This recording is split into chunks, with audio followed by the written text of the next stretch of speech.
របស់អ្នកណារបស់បងខ្ញុំក្មេងស្រីម្នាក់ម្សិលមិញនោះនាងពិតជាកូនបងខ្ញុំមែនកូនមិនបាននិយាយថាអ្នកមិនពាក់ព័ន្ធទេនោះអីកូនមិនបាននិយាយថាអ្នកមិនស្គាល់នាងនោះទេគឺឯងកំពុងកុហកម៉ាក់ចាំមើលទៅចៅស្រី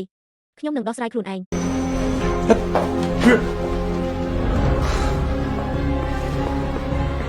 ម៉ាក់ក្មេងនោះជានរណាបងធ្លាប់នៅជាមួយអ្នកណាឥឡូវបងដឹងច្បាស់ហើយយើងមានចៅស្រីហើយហាអេឯងទៅទិញខោអាវក្មេងស្រីម៉ូដថ្មីមកទិញមកឲ្យខ្ញុំទាំងអស់ហើយឯងទៅទិញប្រដាប់ក្មេងលេងមកយកម៉ូដប្រណិតបំផុត Limited Edition ហើយឯងទៅឈូដីក្រោយផ្ទះនោះ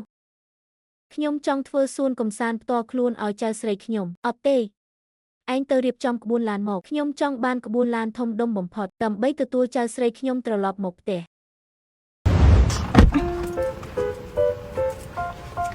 បងនៅតែស្រឡាញ់ស៊ីអានទេនាងមានកូនខ្ញុំហើយទៅជាមួយអ្នកផ្សេង